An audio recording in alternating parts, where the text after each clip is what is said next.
Ketika Allah Subhanahu wa taala hendak menciptakan makhluknya, maka makhluk yang pertama yang Allah ciptakan adalah arsy Allah Azza wa Jalla. Dan arsy itu artinya singgasana. Kemudian setelah itu Allah Subhanahu wa taala ciptakan air di bawah arsy, dan setelah itu Allah ciptakan pena alias qalam. Maka Allah Subhanahu wa taala berfirman kepada qalam, catat segala sesuatu, uktub ma kana wa ma sayakun. Wahai pena, catatlah sesuatu yang telah terjadi dan yang akan terjadi sampai kiamat dibangkitkan. Maka pena pun mulai mencatat, kemudian diletakkan di sebuah tempat yang disebut dengan Lauhil Mahfuz. Ketika Allah Subhanahu wa taala menciptakan pena dan Lauhil Mahfuz, maka Allah Subhanahu wa taala baru menciptakan langit dan bumi atau alam semesta sebagaimana tertera dalam Al-Qur'an selama 6 hari. 6 hari ini tentu dibagi-bagi. Pertama, Allah Subhanahu wa taala menciptakan bumi selama 2 hari, dimulai hari Ahad sampai hari Senin.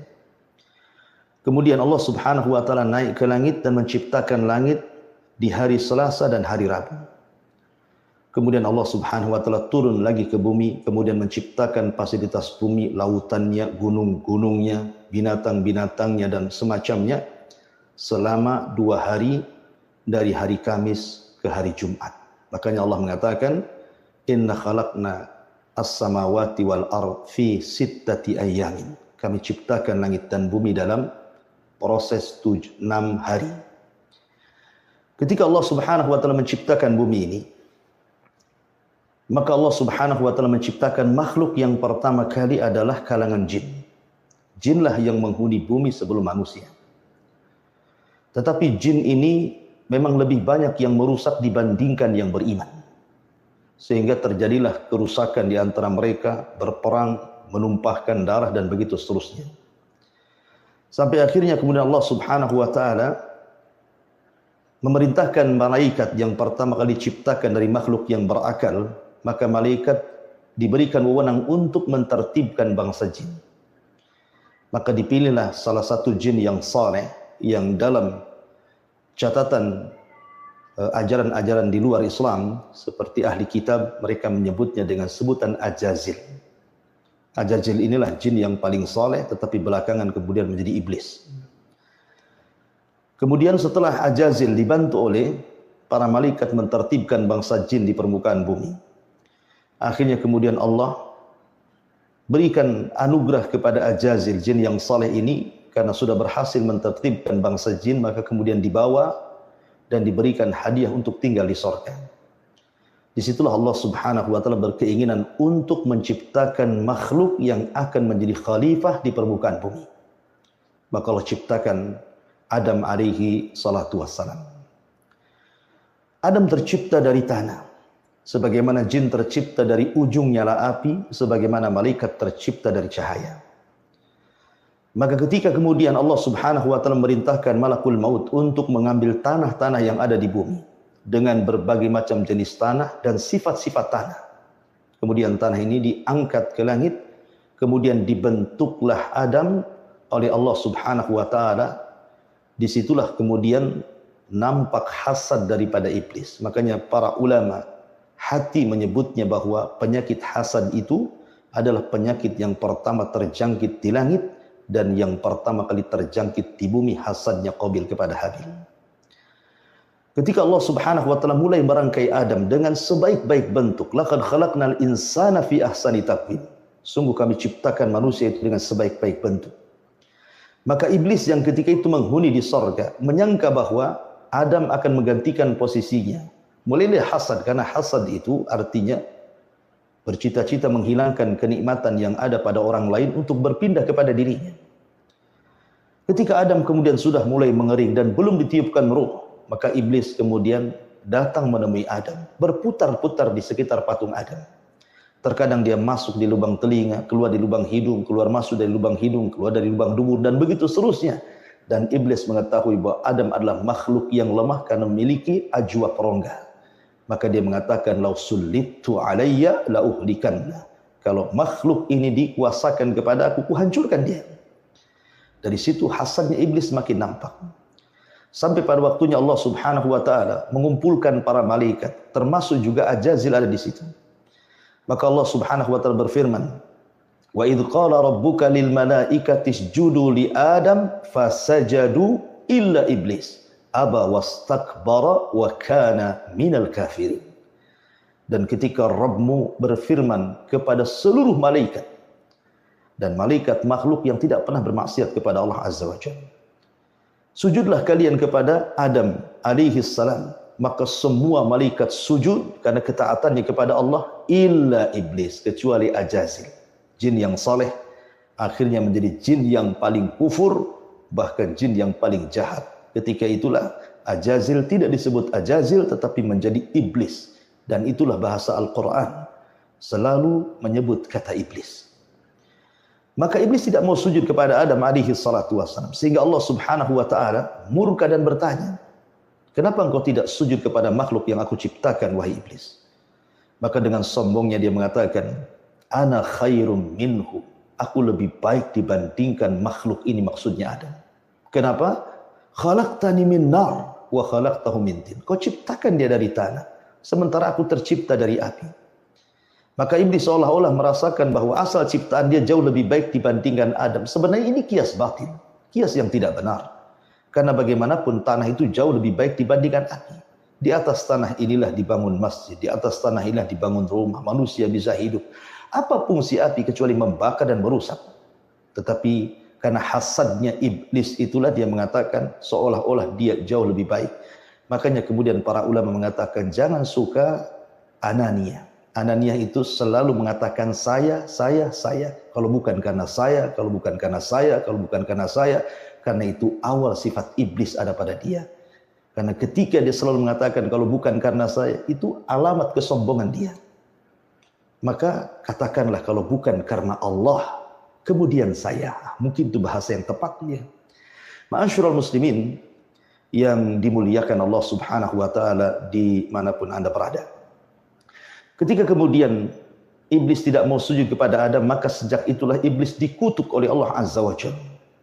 Dan dia pun dikeluarkan dari sorga, dan Allah katakan, "Fakhruj minha fa innaka rajim." Keluar kau iblis dari sorga, kau makhluk yang terkutuk. Akhirnya kemudian setelah iblis terusir dari sorga, kemudian Adam pun sudah ditiupkan ruh. Maka pertama kali ucapan Adam adalah kalimat Alhamdulillah. Karena ketika ruh sudah masuk ke jasad Adam, Adam pun bersin. Ketika dia bersin, maka Allah mengatakan, "Qul ya Adam alhamdulillah." Maka Adam pun mengucapkan alhamdulillah.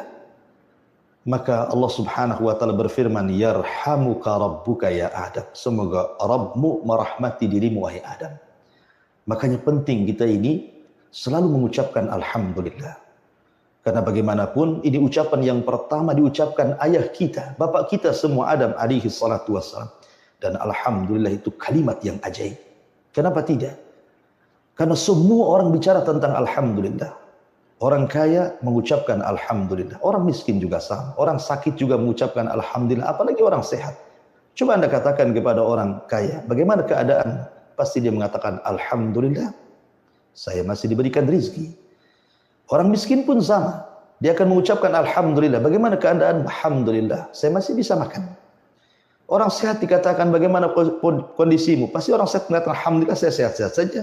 Orang sakit pun sama. Ketika ditanya bagaimana kondisimu, maka dia mengatakan alhamdulillah, saya masih hidup. Sebelah kemarin sudah meninggal. Ma'asyiral muslimin, para pendengar yang dimuliakan Allah Subhanahu wa taala. Maka setelah Adam alaihi salatu wasallam mengucapkan alhamdulillah dan Allah kemudian menjawabnya yarhamuka rabbuka, maka Allah mengatakan, "Ya Adam, idhab ilal malaika." Pergi kau kepada para malaikat. Sampaikan salam kepada mereka. Akhirnya Adam pun menemui malaikat dan mengatakan assalamu alaikum. Maka malaikat pun menjawab waalaikumsalam warahmatullahi wabarakatuh. Maka Allah mengatakan, "Ya Adam, itulah salam penghormatan dirimu dan seluruh keturunanmu."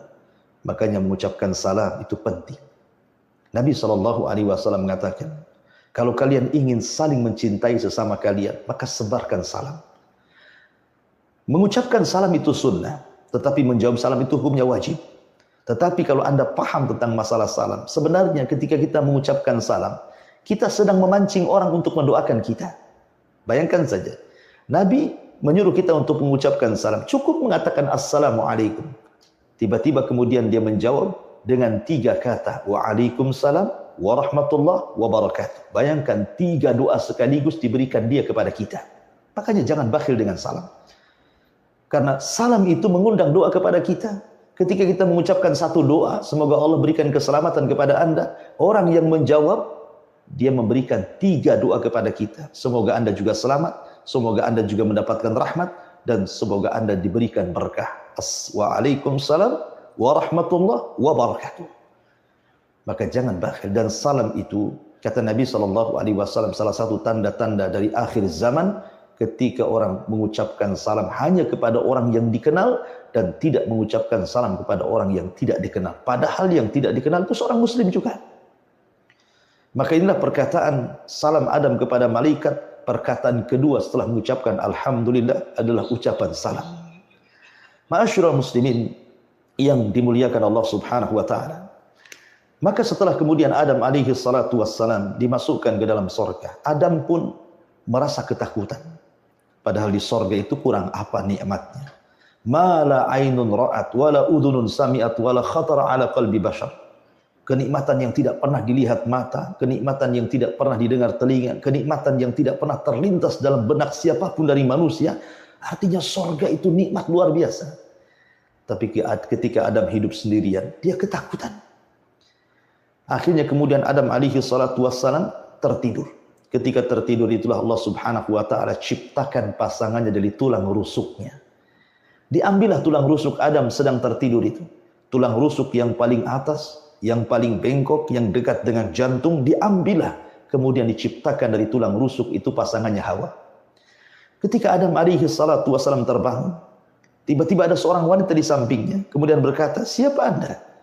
Kemudian wanita ini mengatakan, ana Hawa, saya Hawa. Kenapa disebut Hawa? Karena dia tercipta dari zat yang hidup.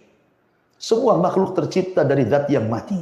Tapi Hawa tercipta dari zat hidup karena diciptakan dari Adam yang sudah hidup ditiupkan roh.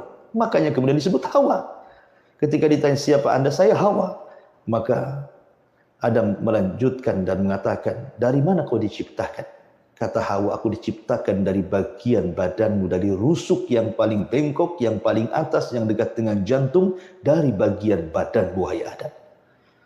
Kemudian Adam berkata lagi, lalu apa tujuannya Allah menciptakan dirimu? Maka Hawa mengatakan, li askunu ilaika, agar aku bisa memberikan ketenangan kepadamu. Sejak itulah Adam tidak pernah takut lagi. Karena sudah ada pasangannya.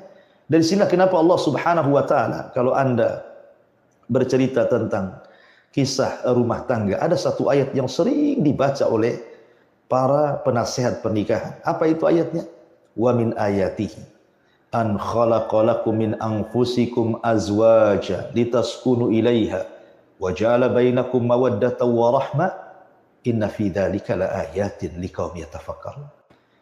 Dari tanda-tanda kuasa Allah Subhanahu wa taala adalah Allah Subhanahu wa taala menjadikan diri kalian keluar pasangan kalian. Untuk apa? Litaskunu ilaiha, agar kalian tenang dengan pasangannya. Istri tenang dengan suami, suami tenang dengan istri. Makanya siapapun yang belum pernah menikah, Allah tidak akan berikan ketenangan setenang orang yang sudah menikah. Karena itu keajaiban. Allah yang membuat tenang. Adapun cinta itu datang belakangan. Terkadang orang menikah tidak ada cinta. Tapi setelah kemudian dia nyaman tenang dengan pasangannya, timbullah rasa cinta di situ. Makanya Allah mengatakan, wa ja'ala bainakum mawaddatan wa rahmah. Timbul rasa cinta dan timbul rasa sayang di sini. Ma'asyiral muslimin, para pendengar yang dimuliakan Allah Azza wa Jalla dimanapun Anda berada. Maka ketika Adam di sampingnya ada Hawa, merasa tenang, merasa nyaman, ada kawan. Karena bagaimanapun ketenangan itu ada pada pasangan. Setelah kemudian Allah Subhanahu wa ta'ala mengizinkan Adam dan Hawa menikmati semua yang ada di sorga, Allah hendak menguji Adam dengan satu pohon.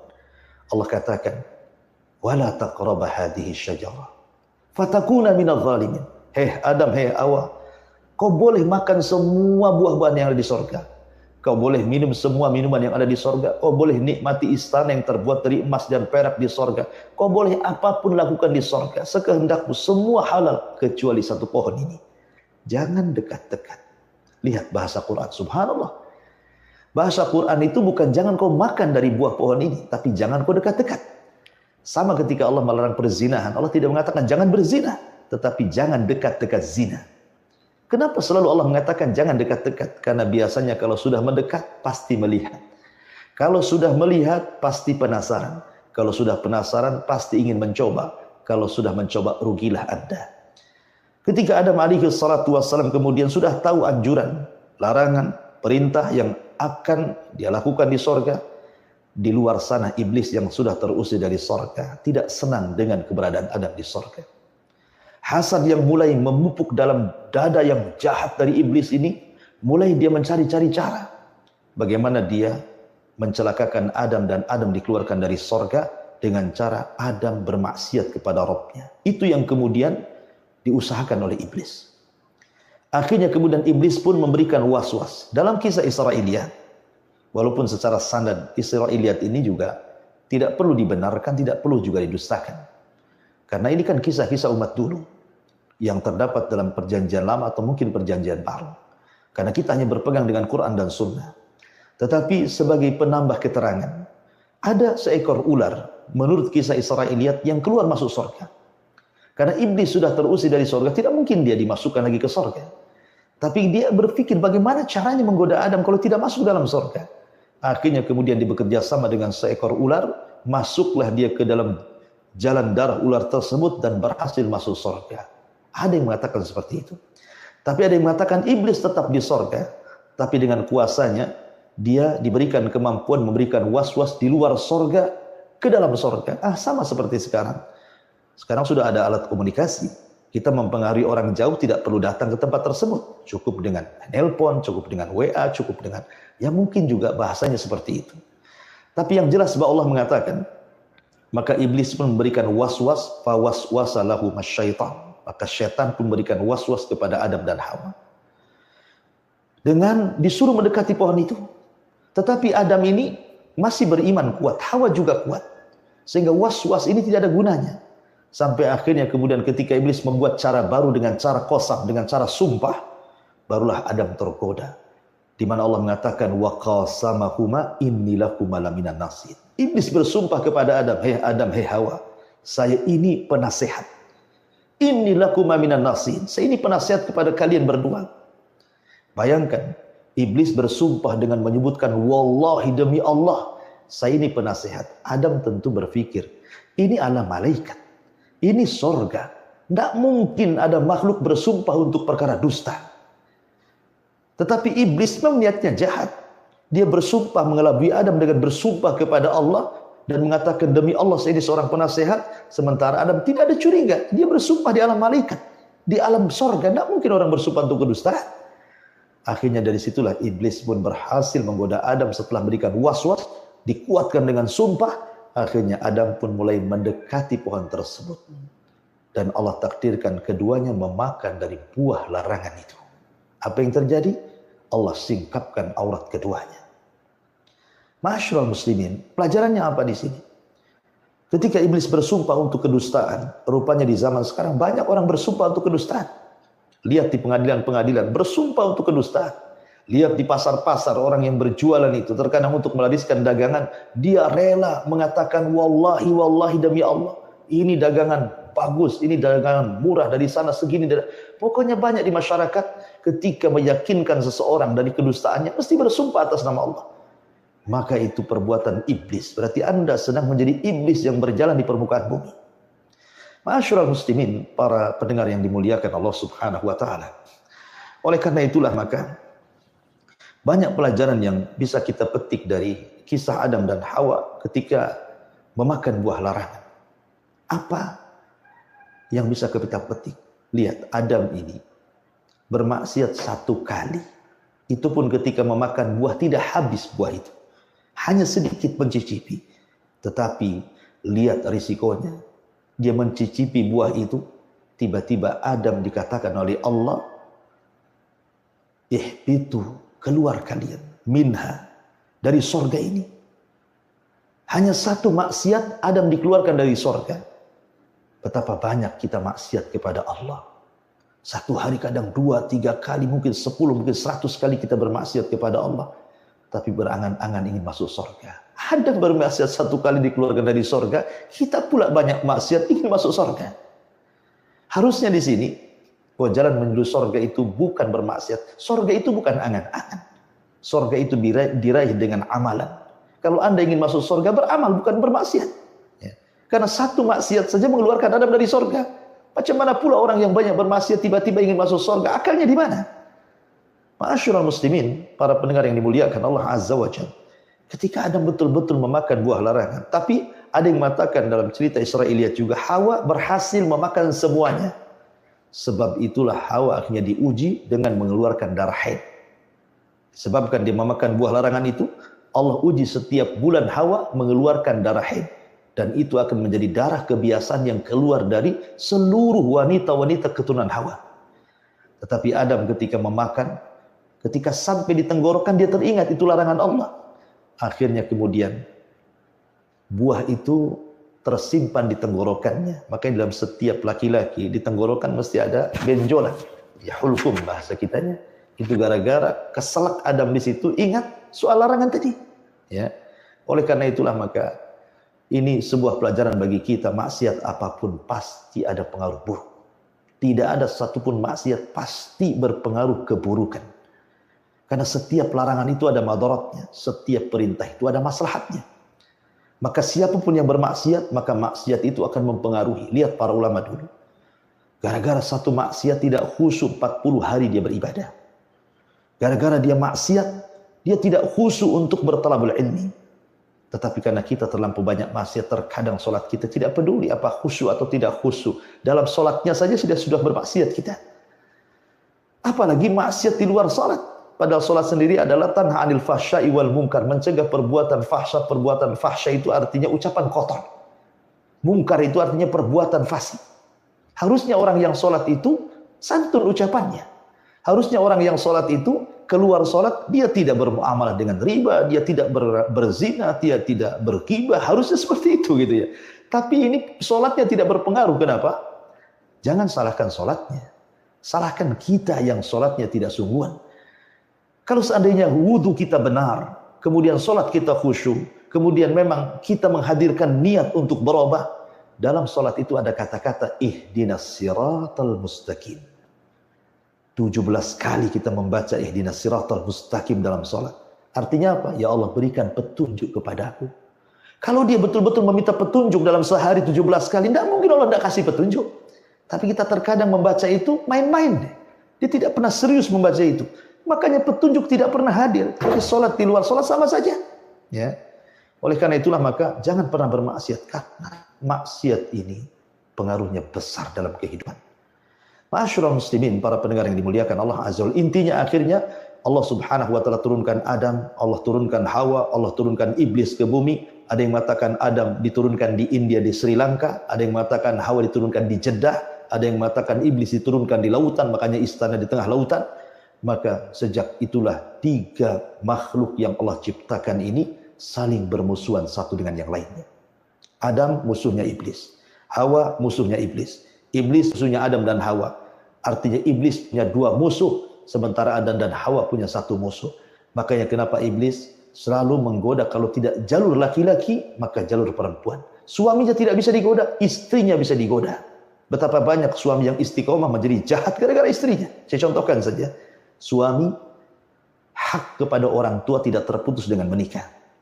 Tapi istri ketika menikah, maka suami nomor 1, orang tua itu nomor 2. Betapa banyak suami apabila hendak berbuat baik kepada orang tuanya, dilarang sama istrinya. Ya. Dilarang sama istrinya, jangan kau kirim bang ke orang tuamu. Kita masih kurang, kita masih begini, kita masih begitu. Artinya iblis kalau tidak bisa menggoda di suaminya, pasti dari jalur istrinya. Karena dia musuhnya 2, Adam dan Hawa. Oleh karena itulah maka Allah berfirman dalam Al-Quran, fa imma ya'tiyannakum minni hudan fala yadhillu wa la yashqa. Adam, Hawa, iblis, kalau sudah sampai di bumi, aku akan turunkan petunjukku. Siapa yang mengikuti petunjukku maka tidak akan tersesat dan tidak akan celaka.